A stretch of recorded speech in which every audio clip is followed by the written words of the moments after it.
Hello everyone, welcome to RK tutorial.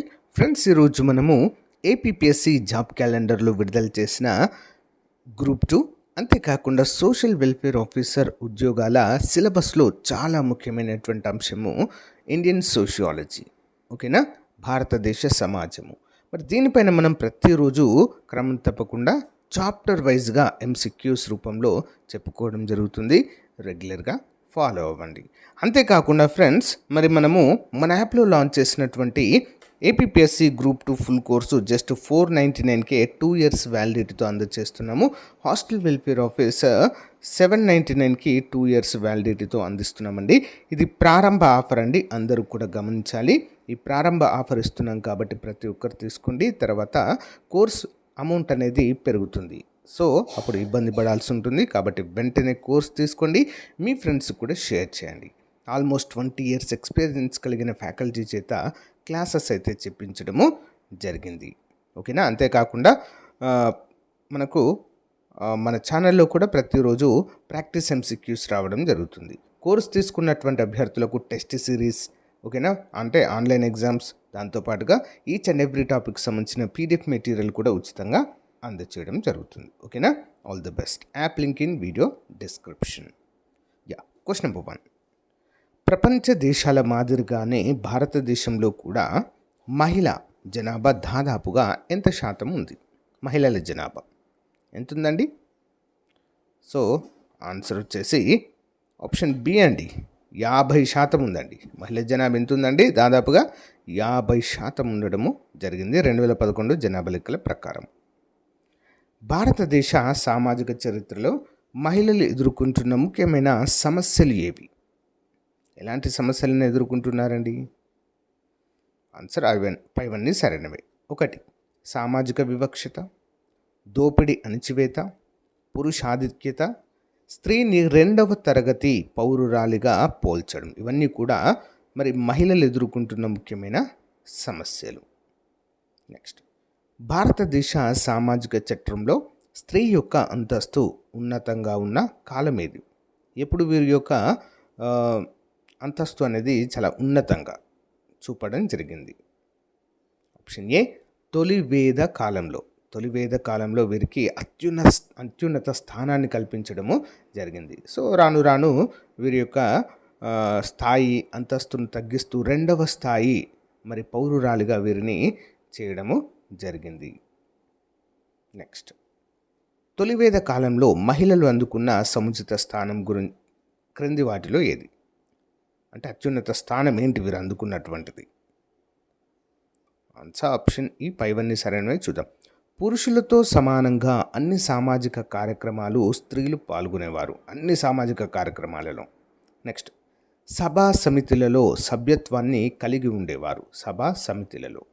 Next, బాల్య వివాహాలు, వితంతు పునర్వివాహాలు, సతీ సహగమనం ఆచారాలు తొలివేద కాలంలో లేవు. నెక్స్ట్, స్త్రీలను దేవతలుగా పరిగణించేవారు. ఇవన్నీ కూడా ఉండేవి తొలివేద కాలంలో. సో కాలం మారుతున్న కొలది మరి అణచివేత ధోరణికి గురి కావడము జరిగింది.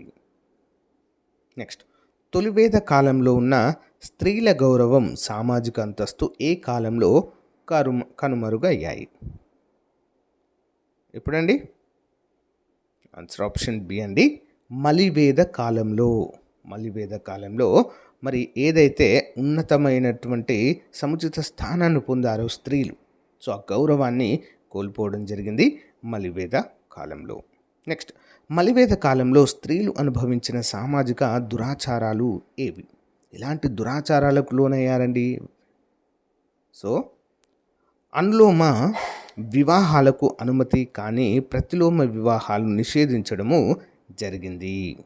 అనులోమ వివాహాలకు అనుమతి అంటే పెద్ద కులంలో ఉన్నటువంటి అబ్బాయి చిన్న కులంలో ఉన్నటువంటి మహిళను పెళ్లి చేసుకోవచ్చు, ఇది అనులోమ. ప్రతిలోమ వివాహాలు అంటే ఏంటి? తక్కువ కులంలో ఉన్నటువంటి లేదా వర్ణంలో ఉన్నటువంటి పురుషుడు ఎక్కువ వర్ణంలో ఉన్నటువంటి స్త్రీని వివాహం చేసుకోవడం అనేది నిషేధించడం అయితే జరిగింది. ఓకేనా. నెక్స్ట్, తండ్రి అనుమతి లేకుండా కూతురు వివాహం జరిగే పరిస్థితి లేదు. నెక్స్ట్, స్త్రీకి ఆస్తి హక్కు అనేది లేకుండా పోయింది మలివేద కాలంలో. నెక్స్ట్, స్త్రీలకు సంబంధించిన సామాజిక దురాచారాలు ప్రమాద స్థాయికి చేరుకున్న కాలం ఏది? స్త్రీకి సంబంధించిన సామాజిక దురాచారాలుగా పీక్స్కి వెళ్ళాయండి. ఎప్పుడు? ఆన్సర్ ఆప్షన్ డి, మధ్యయుగ కాలంలో. మధ్యయుగ కాలంలో చాలా ప్రమాద స్థాయికి అయితే చేరుకోవడం జరిగింది. నెక్స్ట్, మధ్యయుగ కాలంలో స్త్రీల పరిస్థితి దయనీయంగా మారడానికి కారణాలు క్రింది వాటిలో ఏవి? ఎందుకు మారాయండి? చూద్దాం. అన్నీ సరైనవే.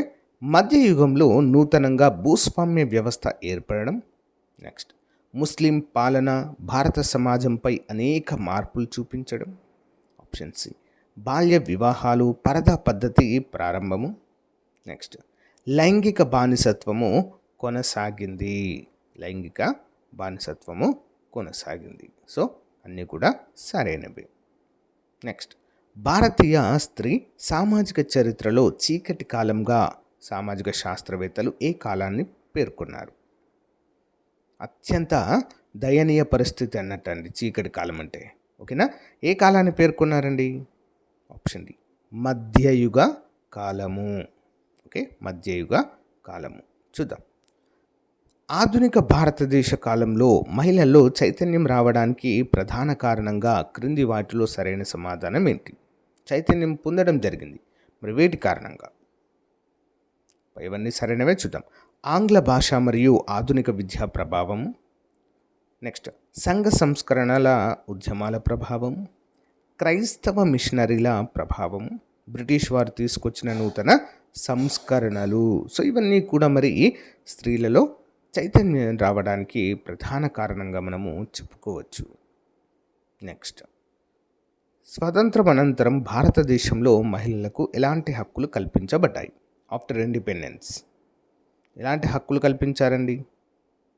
ఇవన్నీ సరైనవే. చూద్దాం. విద్య ఆరోగ్య రంగాల్లో మహిళలకు రిజర్వేషన్లు కల్పించారు. నెక్స్ట్, మహిళల సంక్షేమం కోసం ప్రత్యేక మంత్రిత్వ శాఖ ఏర్పాటు చేశారు.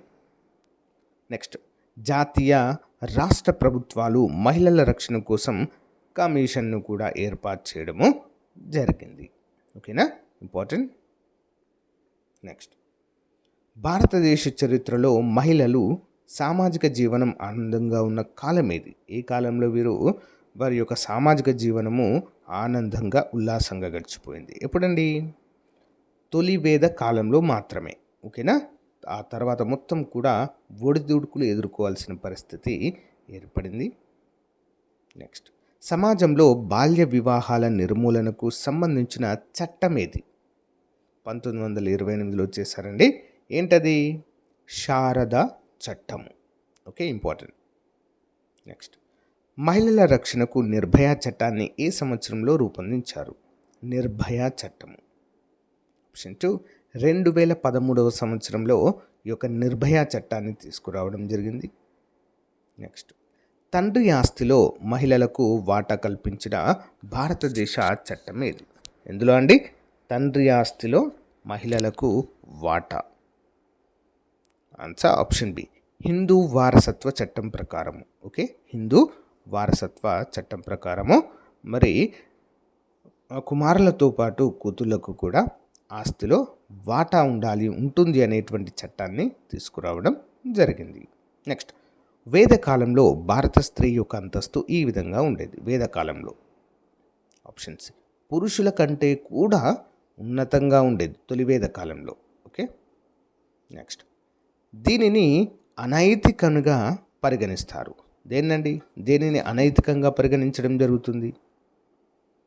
ఆప్షన్స్ అండి, వేశ్య వృత్తిని అనైతికంగా పరిగణించడము జరుగుతుంది. నెక్స్ట్, రోల్ కాన్ స్లిక్ట్ అమాంగ్ వర్కింగ్ ఉమెన్ గ్రంథ రచయిత ఎవరు?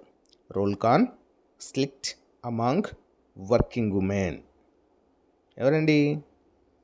ఆప్షన్ డి, కళా రాణి అనేటువంటి ప్రముఖ వ్యక్తి దీన్ని రచించడం జరిగింది. సో గైస్, ఇంతటితో మరి మనము మహిళలు అనేటువంటి టాపిక్ని కంప్లీట్ చేయడం అయితే జరిగింది ఫ్రెండ్స్. మరి నెక్స్ట్ టాపిక్లో మనము మధ్యతరగతి వర్గము అనేటువంటి టాపిక్ని అయితే చూడబోతున్నాము. మధ్యతరగతి వర్గము. భారతదేశ సమాజంలో మరి చాలా ఎక్కువ మంది ఉన్నటువంటి క్లాస్ ఏంటండి? మధ్యతరగతి వర్గము. నెక్స్ట్ క్లాస్లో మనమైతే డిస్కస్ చేద్దాం. సో గైస్, ఇంకా ఎవరైనా మన యాప్లో కోర్స్ తీసుకున్నట్లయితే వెంటనే కోర్స్ తీసుకోండి. ప్రజెంట్ ఆఫర్ అయితే ఉంది. Okay, all the best. Thank you.